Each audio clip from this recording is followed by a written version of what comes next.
Hello again. I recently picked up these two pit bikes really cheap off the internet. They're not running. The guy I bought them from said he had them for about 6 years and recently he made them into garden ornaments. So that's why they look like they've been doing a wheelie. They've been out in the rain for, he said, the best of 6 months. And yeah, they're a bit rusty, they're a bit worse for wear. There's parts missing off of both of them. I can see one of them is missing a carburetor, or at least the needle or the plunger from the carburetor is missing. The other one doesn't even have a pull cord. But I think what I'll do is get the engine off of this one and try and see if it will spark and if it will start. Even though it doesn't have a carburetor, I'll just put some fuel down the spark plug and see if it has any smoke.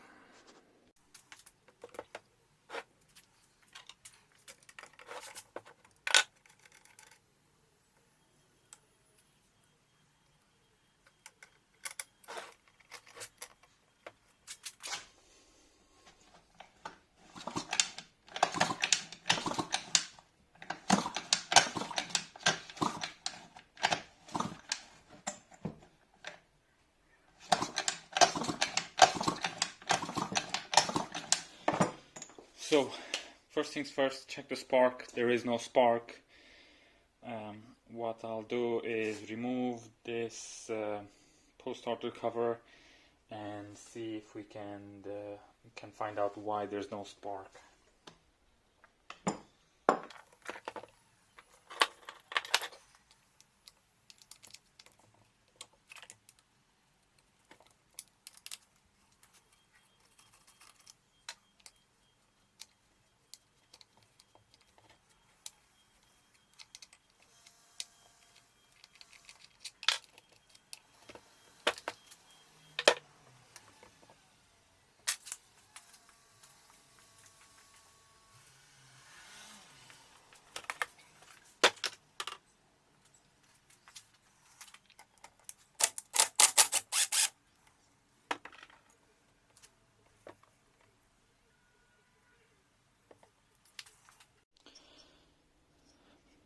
So I did clean the magnets a bit, as well as this. So I'll just try fitting it back together to see if that's made any change. I kind of doubt it, but I was struggling to pull this off, and because this is aluminium, I was worried if I put too much force, it's just gonna break it. So I'll try this, try it again now that it's clean, and see if I get any spark.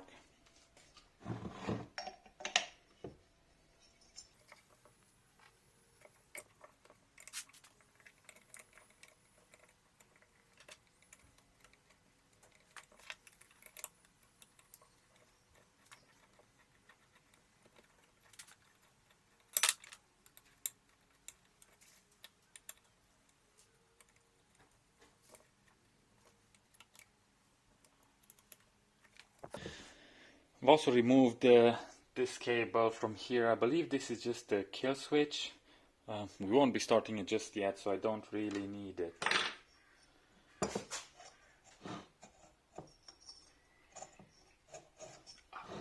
You can hear now it's touching, so I'll need to undo it and create a bit of a gap.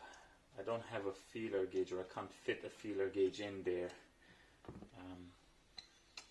to adjust the distance, but we'll just do it by eye.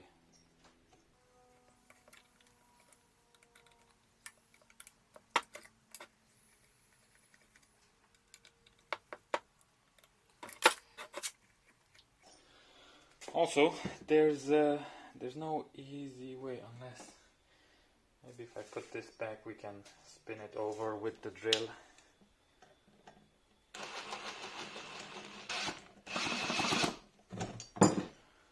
Try that.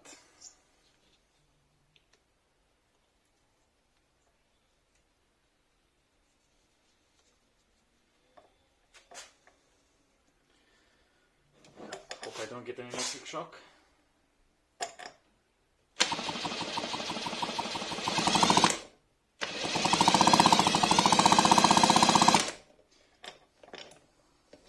And I can see some spark. Don't know if you guys can see it, but there's definitely a little bit of a spark when it turns fast enough.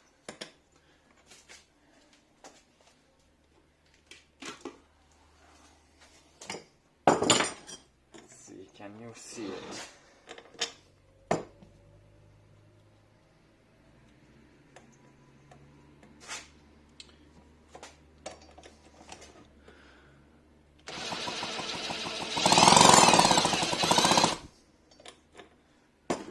I think that came up on camera.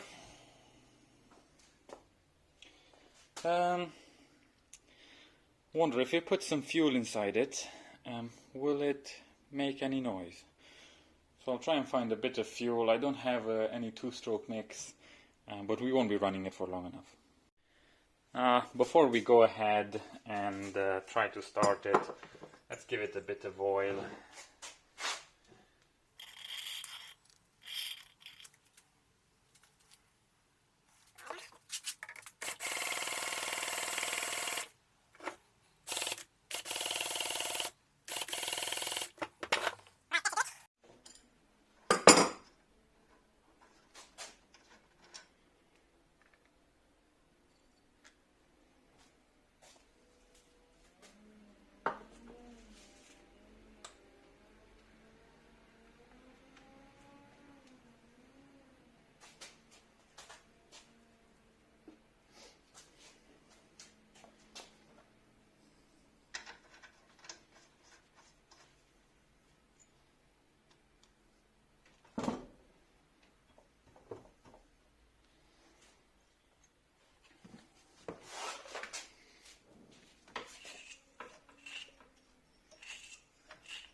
Well, it did make a pop, so I'll take that as a success. I'm sure it will start. I'm just a bit uncomfortable making a racket because there's no exhaust on it. So I think what I'll do next is maybe put it back on the bike and fit the exhaust, and then see if that will if it will start and be a bit more quiet.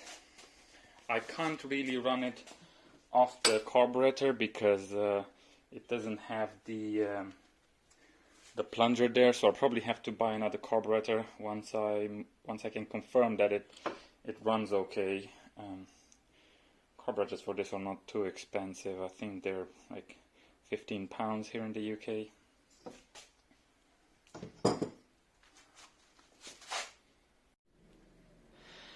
So I've put the engine back on and connected the exhaust. I'll just put a bit of fuel down the plug.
Might be just a little bit too much fuel in it.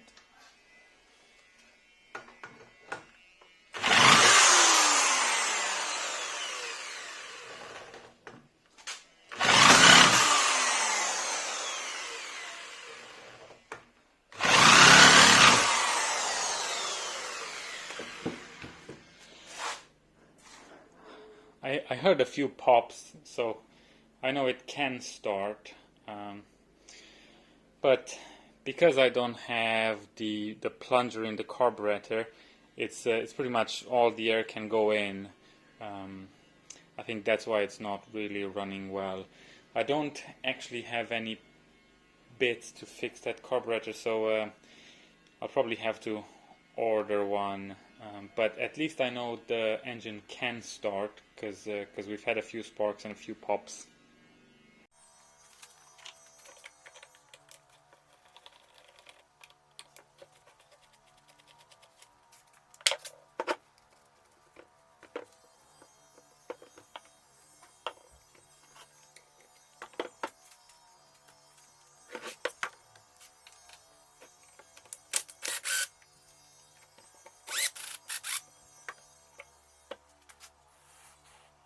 Carburetor's out. That's the choke. Doesn't seem too bad apart from this piece missing. Can't actually see one online. All I can see is the whole carburetor or the cable, but I can't see the plunger bit on its own.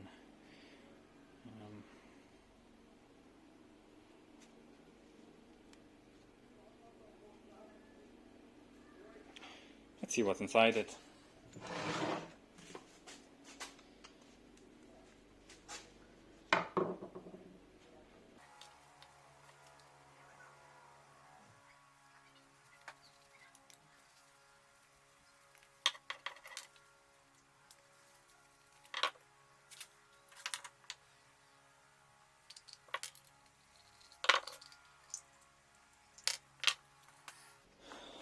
That's the float bulb. It's not actually connected to this, but it doesn't really matter. This seems to be spring loaded here. And this will just stop fuel from going in. Looking inside, it's quite clean, considering it's been out in the rain for about 6 years or so, the previous owner said, and it's never run in that time. There's no fuel inside it. Doesn't smell too bad of rotten fuel, so I guess a very quick clean will get this right. But I don't know if it's worth doing it, because obviously I can't buy the plunger on its own, so I might just have to buy a whole new carburetor. It's all clean inside there as well. Got the reed valves down there, so I could remove this and check the reed valves.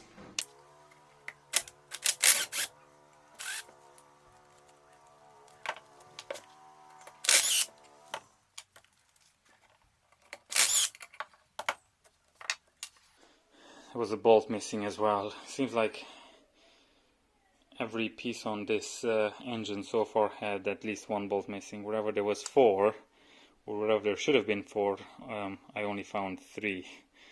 So yeah, these are the reed valves. Basically, what happens is when the piston moves up, it creates a vacuum, so it pulls the reed valves open, like so, and then fuel can go in the crankcase. And when the piston comes down, they close. It creates a pressure, and then fuel goes around the piston and into the combustion chamber. So that's how this particular 2-stroke engine works.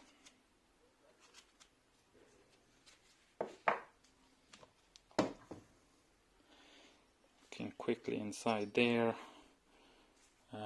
looks pretty good. Can't see any major concerns. It's not bone dry, but that's probably because I squirted quite a bit of fuel down there. Might be worth giving it a bit of oil just to maintain it. I'll probably put a bit of oil before I put it all back together and wait to have the parts for the carburetor or the new carburetor delivered. But yeah, tiny little engine. We'll see if it's gonna have enough power to get me moving once I put it all back together. I'll probably put it in the parts washer as well to get it cleaned. Looking at it, I see red silicone around, so I'm assuming someone took it apart at some point, because generally there's a gasket here, but I don't see a gasket this time, and I see red silicone even inside there. That's I've not worked on many of these, but it's not really factory standard to use red silicone. You'd usually use some sort of gasket, better application.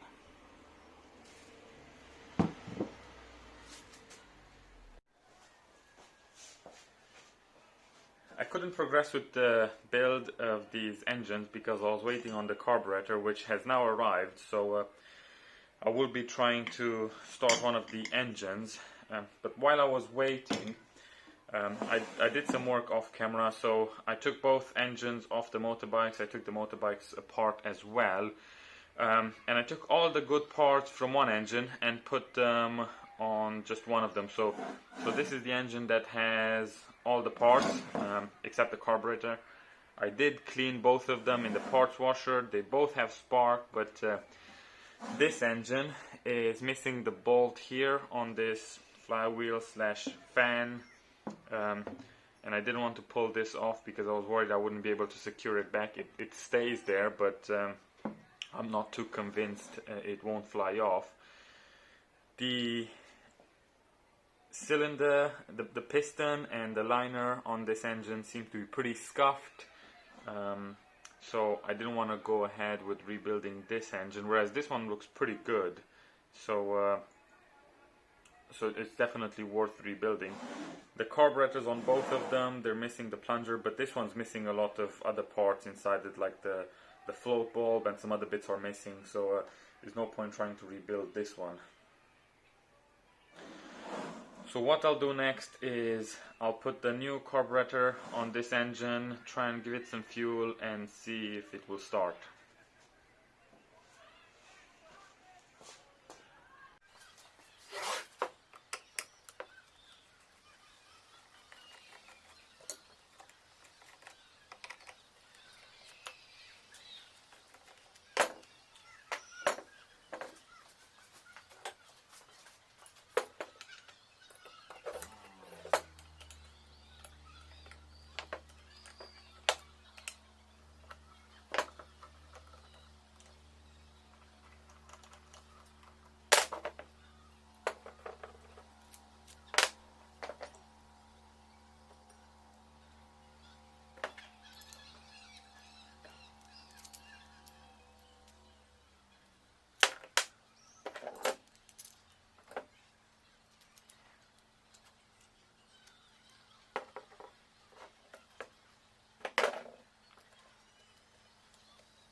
This new carb did come with a pod filter, but I'd rather use the old standard filter instead.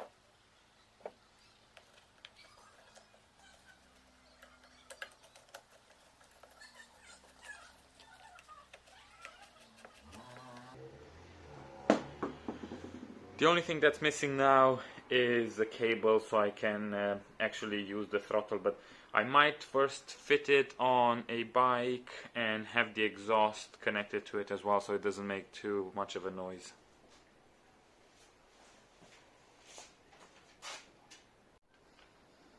So I've put the engine back and I've primed the carburetor, so I'm just gonna try the pull start and see if it works.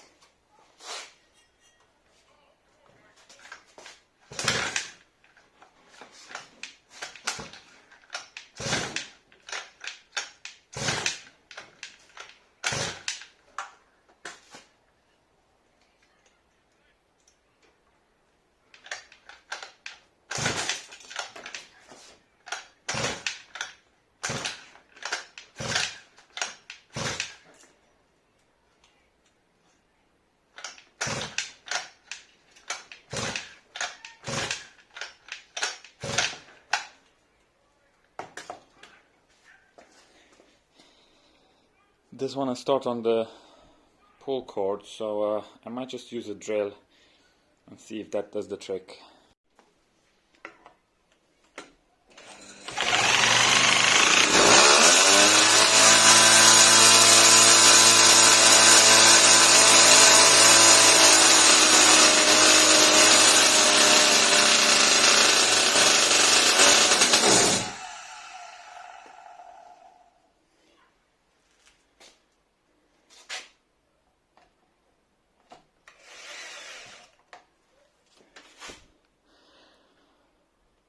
That works.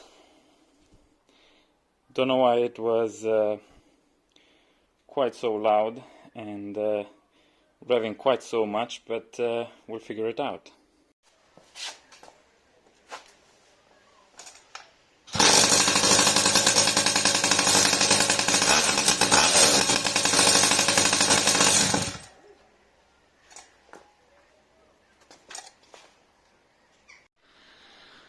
So I guess after 6 years of not running and 6 months in the rain, the engine does start and it does run. I didn't want to run it for too long because I don't have any two-stroke oil, so it's just been running on pure petrol and it doesn't do the engine any good. But I know it works, so now it's probably just a case of trying to make one decent bike out of two broken ones.